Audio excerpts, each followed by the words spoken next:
વિદ્યાર્થી મિત્રો, આજે આપણે વાઇન્ડિંગ અપ અંગેની કંપની ધારાની જોગવાઈઓની ચર્ચા કરીશું. કંપનીની રચના કંપની ધારા પ્રમાણે થાય છે, એવી જ રીતે ઇન ધ સેમ વે કંપનીનું વિસર્જન પણ કંપની ધારાની જોગવાઈઓ પ્રમાણે થાય છે. કંપની એક આર્ટિફિશિયલ પર્સનાલિટી છે. It is born by Companies Act 1956 and also wind up by Companies Act 1956. તો વાઇન્ડિંગ અપ શું છે, વાઇન્ડિંગ અપ માટે કયા પ્રકારથી વાઇન્ડિંગ અપ થઈ શકે છે, શું એની પ્રોસિજર છે, કેવી રીતે થઈ શકે છે વગેરેની ચર્ચા આજે આપણે કરવાના છીએ. તો સૌપ્રથમ જોઈએ કે વાઇન્ડિંગ અપ કોને કહેવાય. વાઇન્ડિંગ અપ એટલે શું? વાઇન્ડિંગ અપ એક પ્રોસેસ છે કે જેના દ્વારા કંપનીનું વિસર્જન કરવામાં આવે છે. કંપનીની એસેટ્સ જે છે એનું કન્સિલિએશન થાય છે, એસેટ્સમાંથી દેવાની ચૂકવણી કરવામાં આવે છે, અને જો કોઈ બેલેન્સ એમાઉન્ટ વધે તો એ મેમ્બર્સના શેરહોલ્ડર્સના રાઇટ પ્રમાણે એ લોકો વચ્ચે ડિસ્ટ્રીબ્યુશન કરવામાં આવે છે. કોણ ડિસ્ટ્રીબ્યુશન કરે? તો કોઈ લિક્વિડેટર ડિસ્ટ્રીબ્યુટ કરે, અને લિક્વિડેટરની એપોઇન્ટમેન્ટ જુદા જુદા મોડ્સ પ્રમાણે જુદી જુદી વ્યક્તિઓ દ્વારા કરવામાં આવે છે. આ તમામ પ્રોસિડિંગનું હાઈકોર્ટ દ્વારા કેટલાક કેસોમાં ડાયરેક્ટલી અને કેટલાક કેસોમાં ઇનડિરેક્ટલી સુપરવિઝન થાય છે અને એની પરમિશનથી થાય છે. તો winding up is a process, એક પ્રક્રિયા છે જેના દ્વારા કંપની ડિઝોલ્વ થાય છે, કંપની બંધ થાય છે. ત્યાર પછી આપણે જોઈએ કે આર્ટિફિશિયલ પર્સનાલિટી છે એનું અસ્તિત્વ છે from the incorporation of company and with the winding up of A company. Company ધારામાં કંપનીની ડેફિનેશન આપેલી છે, એ એવું કહે છે કે company means registered under the companies act 1956 or any other previous law. That means કંપનીનું અસ્તિત્વ ક્યારે બને છે કે નોંધણી થવાથી કંપનીનું અસ્તિત્વ સ્ટાર્ટ થાય છે, અને કંપનીની સમાપ્તિ અથવા તેની life ended with the winding up provisions. તો winding up is a process by which company is dissolved. ક્યારે થાય છે કંપનીનું વાઇન્ડિંગ અપ? તો જ્યારે કંપનીની એસેટ્સ ડિસ્પોઝ કરવામાં આવે છે અને એમાંથી જે કંઈ એમાઉન્ટ રિકવર થાય એમાંથી કંપનીના દેવા ચૂકવી દેવામાં આવે છે, પે ઓફ કરવામાં આવે છે, અને જો કોઈ સરપ્લસ એમાઉન્ટ વધે તો એ મેમ્બર્સના પ્રપોર્શનલ શેરહોલ્ડિંગ પ્રમાણે એને ડિસ્ટ્રીબ્યુટ કરવામાં આવે છે, અને વાઇન્ડિંગ અપની પ્રોસિજર કહેવાય છે, વાઇન્ડિંગ અપ કહેવાય છે. વાઇન્ડિંગ અપનો મિનિંગ શું? વાઇન્ડિંગ અપ એટલે શું? તો winding up is a process whereby life of a company is ended. એ કંપનીનું અસ્તિત્વ ત્યાં બંધ થઈ જાય છે, એનું વિસર્જન થઈ જાય છે. હવે જે વ્યક્તિ વિસર્જન માટે એપોઇન્ટમેન્ટ કરવામાં આવે છે એડમિનિસ્ટ્રેશન માટે, એને લિક્વિડેટર કહે છે, અને લિક્વિડેટર કંપનીની મિલકત પર કંટ્રોલ કરે છે અને એની એસેટ્સમાંથી દેવું ચૂકવે છે, અને મેમ્બર્સ વચ્ચે એનું ડિસ્ટ્રીબ્યુશન કરે છે. વાઇન્ડિંગ અપમાં કેટલીક રીતો છે, કેટલાક પ્રકાર છે, કેવી રીતે વાઇન્ડિંગ અપ થઈ શકે. તો મોડ્સ ઓફ વાઇન્ડિંગ અપમાં ફર્સ્ટ છે કમ્પલસરી વાઇન્ડિંગ અપ, બીજું છે વોલન્ટરી વાઇન્ડિંગ અપ, અને ત્રીજું છે winding up under the supervision of court. Winding up, voluntary winding અપમાં બીજા બે પ્રકાર પડે છે, જેમાં મેમ્બર્સ વોલન્ટરી વાઇન્ડિંગ અપ અને ક્રેડિટર્સ વોલન્ટરી વાઇન્ડિંગ અપ. એટલે ઓવરઓલ જોવા જઈએ તો ટોટલ મેથડ 3 છે. એમાં કમ્પલસરી ફરજિયાત વાઇન્ડિંગ અપ, બીજું છે વોલન્ટરી વાઇન્ડિંગ અપ, ત્રીજું છે winding up under the supervision of court. અને વોલન્ટરી વાઇન્ડિંગ અપમાં મેમ્બર્સ એટલે સભ્યો દ્વારા સ્વૈચ્છિક વિસર્જન અને ક્રેડિટર્સ દ્વારા સ્વૈચ્છિક વિસર્જન.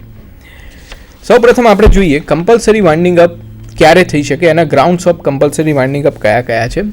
તો સૌપ્રથમ એનું ગ્રાઉન્ડ છે passing of special resolution by the members of the company, સભ્યો દ્વારા ખાસ ઠરાવ પસાર કરીને. બીજું છે રજિસ્ટ્રાર ઓફ કંપનીઝમાં વૈધાનિક સભામાં અહેવાલને રજૂ કરવામાં અથવા તો વૈધાનિક સભા ભરવામાં કોઈ ક્ષતિ થઈ હોય ત્યારે.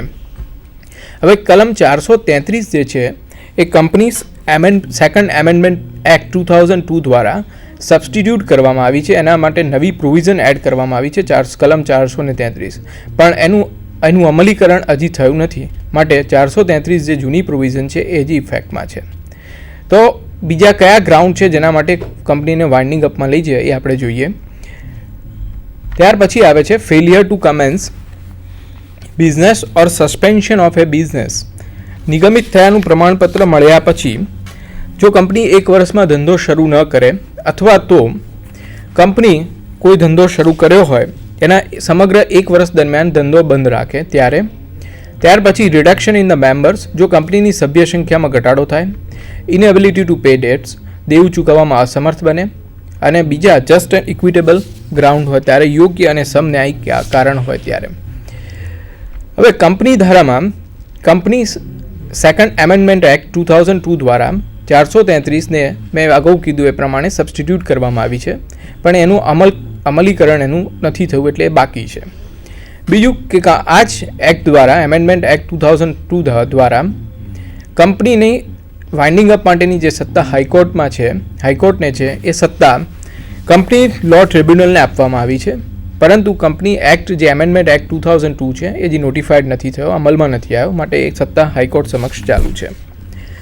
હવે આપણે જે ચર્ચા કરી કે વાઇન્ડિંગ અપ માટે કયા ગ્રાઉન્ડ્સથી કમ્પલસરી વાઇન્ડિંગ અપ થઈ શકે, તો એના ગ્રાઉન્ડ્સની વિશેષ ડિટેલમાં આપણે ચર્ચા કરીએ.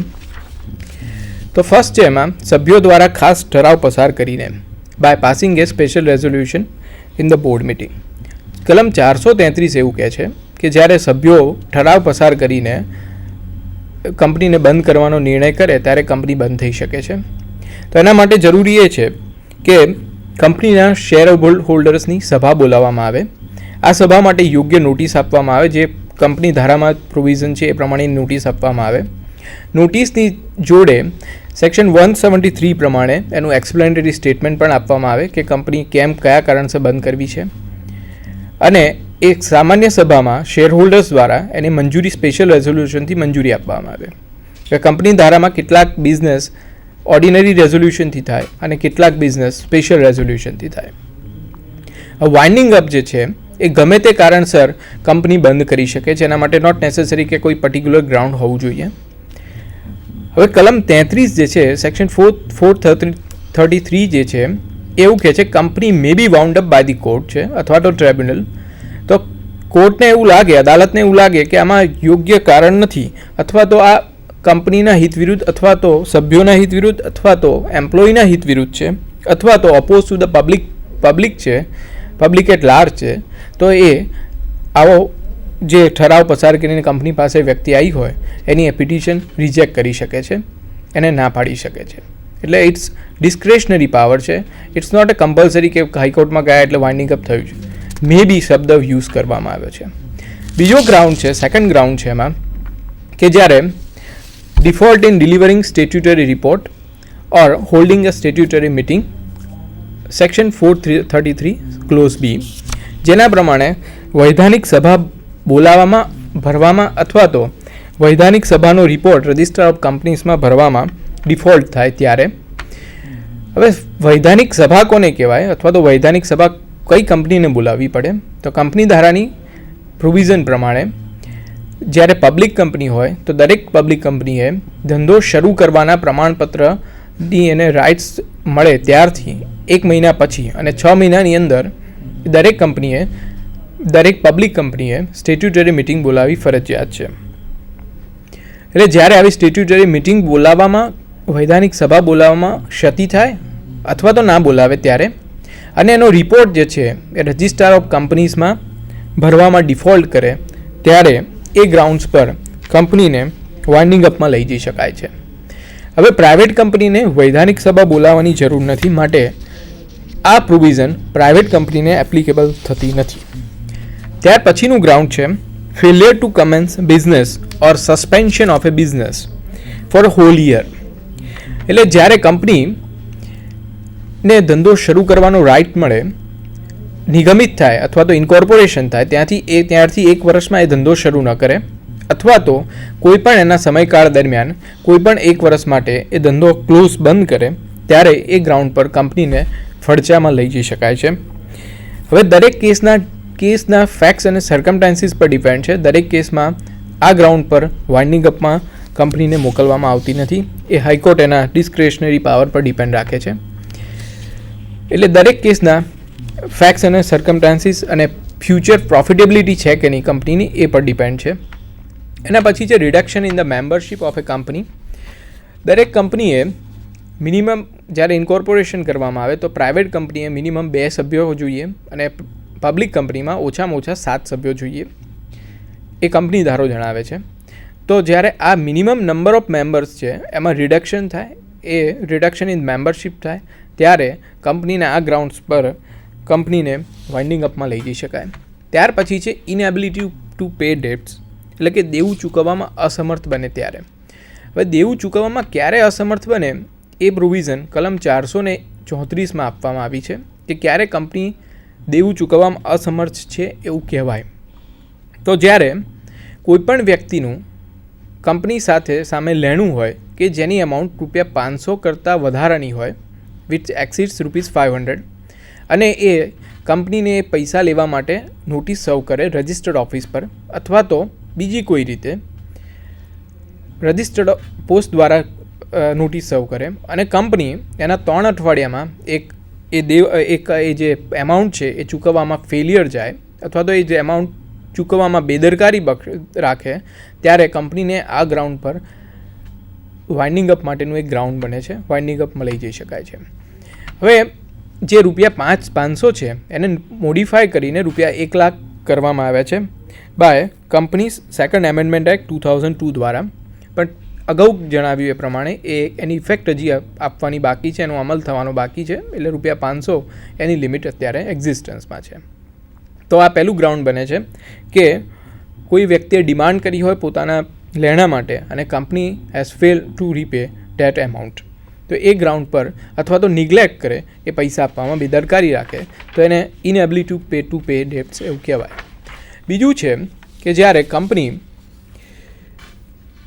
કોઈપણ કોર્ટ અદાલત દ્વારા અથવા તો ટ્રિબ્યુનલ દ્વારા કોઈપણ હુકમનામું હોય, ડિક્રી હોય, એ પાસ કરવામાં આવી હોય, અને ડિક્રી જ્યારે એને મોકલવામાં આવે કંપનીને અને એ અનસેટિસ્ફાય પાછી ફરે, ડિક્રી ડેપ્ટ જે છે, ડિક્રીનું દેવું છે, હુકમનામાનું જે રિકવર એમાઉન્ટ કરવાના છે હુકમનામા દ્વારા, એ હુકમનામું પરત ફરે અનસેટિસ્ફાય થઈને, અથવા તો એને કંપની પૈસા ના ચૂકવી શકે, તો એ ગ્રાઉન્ડ પર કંપનીને વાઇન્ડિંગ અપમાં લઈ જઈ શકાય. અને ત્રીજું છે કોમર્શિયલ ઇન્સોલ્વન્સી. કોમર્શિયલ ઇન્સોલ્વન્સી ક્યારે બને કે જ્યારે કંપની પોતાનું દેવું ચૂકવવામાં અસમર્થ બને, કે કોર્ટ અદાલતને એવું લાગે કે આ કંપનીની કન્ટિન્જન્સ લાયબિલિટી, એસેટ્સ વગેરે જોતાં એવું લાગે છે કે કંપની ફ્યુચરમાં પણ પ્રોફિટ કરી શકે એમ નથી, અથવા તો એ દેવું ચૂકવી શકે એમ નથી, તો એ ગ્રાઉન્ડ પર કંપનીને વાઇન્ડિંગ અપમાં લઈ જવાનો આદેશ આપી શકે છે. ત્યાર પછીનું ગ્રાઉન્ડ છે કે જ્યારે કોઈ પણ નોટિસ સર્વ કરી હોય ત્યારે કંપનીના કોઈ ઓથોરાઇઝ રિપ્રેઝેન્ટેટિવને નોટિસ સર્વ કરી હોય તો પણ વેલિડ છે, અથવા તો રજિસ્ટર્ડ ઓફિસથી નોટિસ સર્વ કરી હોય તો એ પણ વેલિડ બને છે. ત્યાર પછીનું ગ્રાઉન્ડ છે જસ્ટ એન્ડ ઇક્વિટેબલ ગ્રાઉન્ડ, એટલે વ્યાજબી અને સમન્યાયી કારણ. વ્યાજબી અને સમન્યાયી કારણ ગમે તે હોઈ શકે, એ ડિપેન્ડ અપોન ઈચ કેસ અને ઈચ ફેક્ટ્સ એન્ડ સર્કમસ્ટાન્સીસ પર ડિપેન્ડ છે. જેમ કે just and equitable ground example લઈએ તો કંપનીનું મૂળ આધાર નાશ પામ્યો હોય, મૂળ ઓબ્જેક્ટ જે હોય એ નાશ પામ્યો હોય, ઇનલીગાલિટી ઓફ ઓબ્જેક્ટ થઈ હોય, અથવા તો ફ્રોડ થયો હોય, ગેરકાયદેસર એનું ઓબ્જેક્ટ થયો હોય. કે કેવી રીતે બને કે ફોર એક્ઝામ્પલ કોઈ રાજ્યની અંદર કોઈ વ્યક્તિ બિઝનેસ કરતી હોય અને એ બિઝનેસ પર કાયદા દ્વારા પ્રતિબંધ મૂકવામાં આવે તો એ ઇનલીગાલિટી ઓફ ઓબ્જેક્ટ કહેવાય. એટલે મેમોરેન્ડમમાં એ ઓબ્જેક્ટ ભલે હોય પણ એ કાયદા દ્વારા હવે પ્રતિબંધિત છે, તો એને જસ્ટ એન ઇક્વિટેબલ ગ્રાઉન્ડ હેઠળ કંપનીને વાઇન્ડિંગ અપમાં લઈ જઈ શકાય. ત્યાર પછી છે deadlock in management. Deadlock in management કોને કહેવાય? તો જ્યારે number of percentage of shares જે છે એ બે ગ્રુપ વચ્ચે ડિવાઈડ હોય અને બે ગ્રુપ બંને પોતપોતાના રીતે મેનેજમેન્ટ કરતા હોય કંપનીનું, અને એનાથી કોઈ કંપનીનો નિર્ણય ના લેવાતો હોય ત્યારે ડેડલોક ઇન મેનેજમેન્ટ કહેવાય. ત્યાર પછીનું ગ્રાઉન્ડ છે bubble company. Bubble company means કે the company which have never done any business, અથવા તો એવી કંપની હોય કે ખાલી ઇનકોર્પોરેશન થઈ હોય પણ એને કોઈ દિવસ બિઝનેસ કર્યો જ ના હોય, તો એવી બબલ કંપની, પરફોટા જેવી કંપની, એવી કંપની એને જસ્ટ એન ઇક્વિટેબલ ગ્રાઉન્ડ નીચે વિસર્જન કરી શકાય એનું. ત્યાર પછીનું ગ્રાઉન્ડ છે ઓપરેશન જુલમ. એ ગ્રાઉન્ડ પર કંપનીને જસ્ટ એન ઇક્વિટેબલ ગ્રાઉન્ડ હેઠળ એને વાઇન્ડિંગ અપમાં લઈ જઈ શકાય. આના સિવાય પણ જસ્ટ એન ઇક્વિટેબલ ગ્રાઉન્ડ એ વાઇડ ગ્રાઉન્ડ છે, એમાં ઘણા બધા સંજોગો અંદર એનો સમાવેશ થઈ શકે છે. જેમ કે કંપની ક્લોઝલી હેડ કંપની હોય તો એને પાર્ટનરશિપ એક્ટ પ્રમાણે જે પાર્ટનરશિપ ફર્મ છૂટી કરી શકાય છે, એવી રીતે આ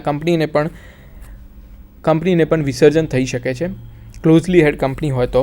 ક્લોઝલી હેડ એટલે જેમાં ફેમિલી મેમ્બર્સ જ હોય એવી કંપની. ત્યાર પછી જે પ્રોવિઝનો મેં અગાઉ જણાવ્યું એ પ્રમાણે કે કલમ 433માં કેટલીક જોગવાઈઓ એડ કરવામાં આવી છે જે એનો અમલ હજી થયો નથી. એમાં એવું છે કે જે કંપની હોય એણે balance sheet, profit and loss account, annual return સળંગ 5 વર્ષ સુધી કન્ઝિક્યુટિવ 5 યર્સ રજિસ્ટર ઓફ કંપનીઝમાં ભર્યા ના હોય તો એ ગ્રાઉન્ડ પર એને વાઇન્ડિંગ અપમાં લઈ જઈ શકાય. એની પછી કંપનીનું કાર્ય એવું હોય કે જે સોવરેજિનિટી એન્ડ ઇન્ટિગ્રિટી ઓફ ઇન્ડિયાની અગેન્સ્ટમાં થતું હોય અથવા તો એને હિતની અગેન્સ્ટમાં હોય, પબ્લિક હિત વિરુદ્ધ હોય, મોરાલિટીની વિરુદ્ધમાં હોય અથવા તો બીજા એવા ગમે તે ગ્રાઉન્ડ કે જેના પ્રમાણે કંપનીને વાઇન્ડિંગ અપમાં લઈ જવાનું ઉચિત ટ્રિબ્યુનલ અથવા તો હાઈકોર્ટને લાગે ત્યારે એ વાઇન્ડિંગ અપમાં લઈ જઈ શકાય છે. ત્યાર પછી આપણે જોઈએ કે who can apply to the court for winding up petition. કલમ 439 પ્રમાણે કઈ વ્યક્તિ અદાલતમાં અરજી કરી શકે કંપનીને વિસર્જન કરવા માટે? તો સૌપ્રથમ છે કંપની ઇટસેલ્ફ, કંપની પોતે જાતે કરી શકે, જે આપણે અગાઉ ગ્રાઉન્ડ જોયું કે by passing a special resolution. બીજું છે ક્રેડિટર્સના ગ્રાઉન્ડમાં if the company is unable to pay its debts. ત્રીજું ગ્રાઉન્ડ છે એની કોન્ટ્રીબ્યુટરી, કોઈ પણ અંશદાતા. ત્યાર પછી છે રજિસ્ટ્રાર ઓફ કંપનીઝ કે જે વૈધાનિક પ્રોવિઝનમાં ભંગ કરે ત્યારે રજિસ્ટ્રાર ઓફ કંપનીઝ એની વાઇન્ડિંગ અપની પિટિશન ફાઇલ કરી શકે અથવા તો any other person authorise by the central government in case of oppression and mismanagement. જુલમ અને ગેરવ્યવસ્થા થઈ હોય ત્યારે કેન્દ્ર સરકાર દ્વારા નિમાયેલ વ્યક્તિ વાઇન્ડિંગ અપની અરજી કરી શકશે. હવે જ્યારે વાઇન્ડિંગ અપની અરજી કરવામાં આવે ત્યારે અદાલત શું હુકમ આપી શકે? તો પહેલું કે એની અરજીના મેરિટ્સ જો યોગ્ય ના લાગે અને કે એના મેરિટ્સમાં જાય અને એવું લાગે કે આ અરજી બરાબર નથી તો એને ડિસમિસ કરે વિથ ઓર વિધાઉટ કોસ્ટ. બીજું ગ્રાઉન્ડ છે કે કોઈ પણ ઇન્ટરિમ ઓર્ડર કરે એટલે